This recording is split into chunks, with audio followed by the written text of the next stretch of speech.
Martin Scorsese was born in New York City in 1942. In 1976, he directed Taxi Driver, a film that starred Robert De Niro, and one of the films I will be focusing on today. In 1980, he directed Raging Bull, and he chose to star De Niro as well. That will be my second film I'll discuss today.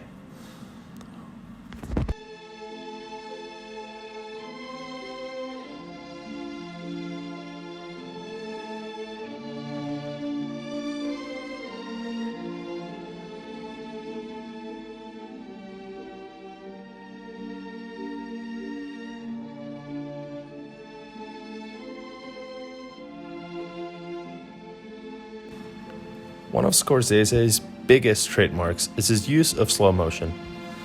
We almost always know that we're gonna get a sequence with slow motion in it when we start a Martin Scorsese film. While most directors who use this technique use it to induce intrigue and create drama, Scorsese's slow motion stands out because he does not use it in this way. Instead, Scorsese uses slow motion to enhance the characteristics of his subjects.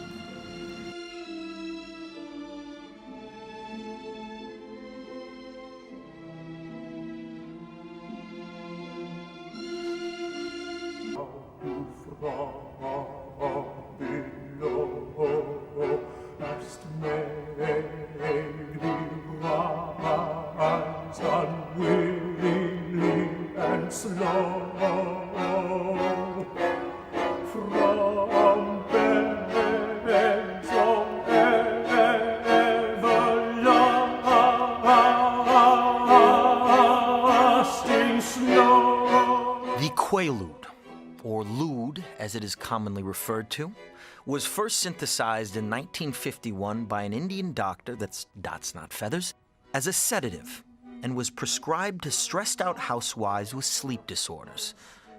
But pretty soon, someone figured out that if you resisted the urge to sleep for just 15 minutes, you got a pretty kick-ass high from it.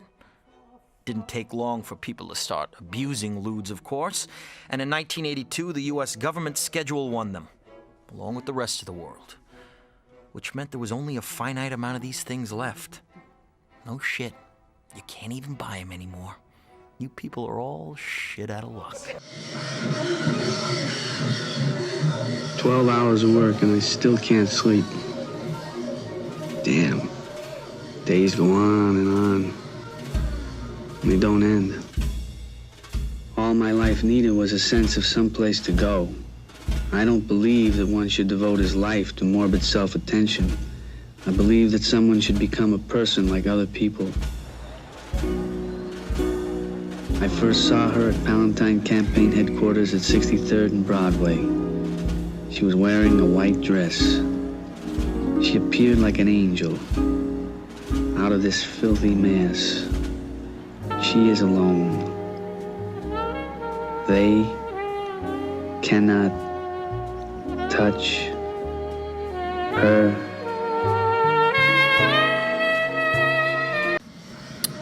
For example, in this sequence of Taxi Driver, we see Betsy moving across the action, almost as if she's gliding in comparison to the other people in the street.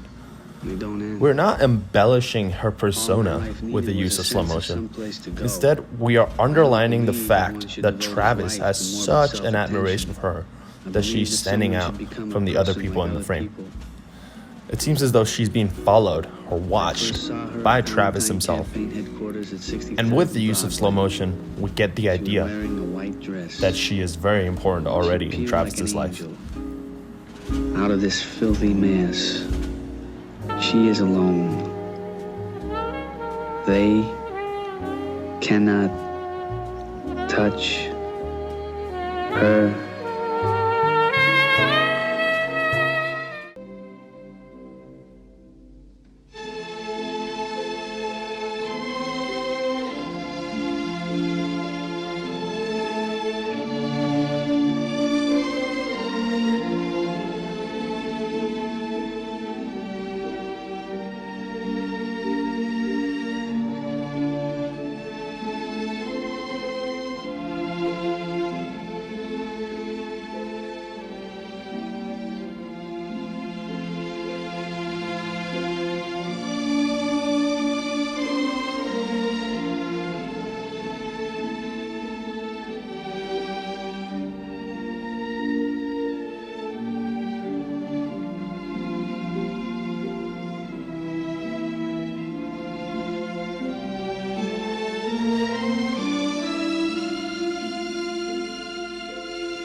In Raging Bull, we get a lot more slow motion shots.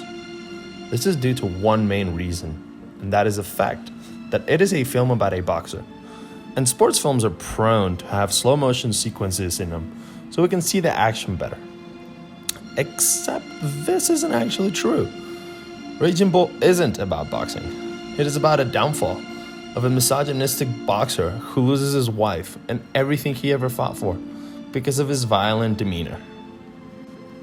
In the opening credits, we see De Niro as Jake LaMotta, bouncing around on the ring, waiting for his opponent to come out and fight. We are shown this in slow motion not only because it is a beautiful opening shot, but to exemplify how LaMotta's life is very slowly spiraling downwards. This sequence is a foreshadowing of what the movie is going to be about. There is nobody in the ring. He is only fighting himself.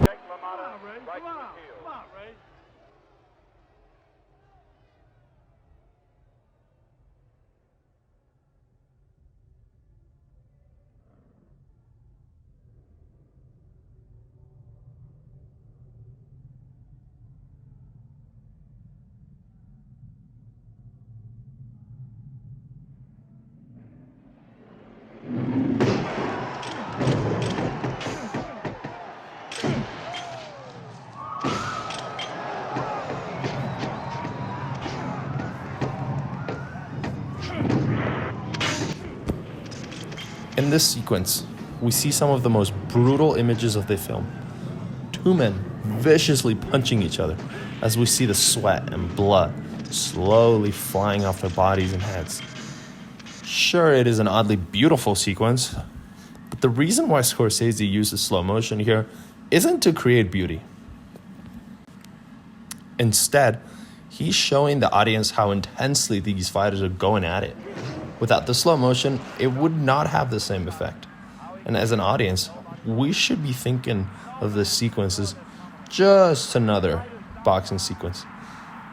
By giving us slow motion, however, Scorsese allows his audience to get a feel for the viscerality, the brutality that these fighters are enduring and delivering.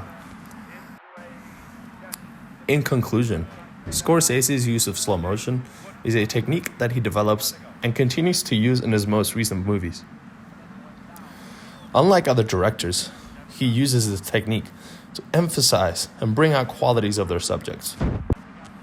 He does not use slow motion to create dramatism or beauty or any form of aesthetical technique. Instead, he uses it to focus the audience attention onto something specific about the subject. He pinpoints it out and lets it shine with the use of slow motion.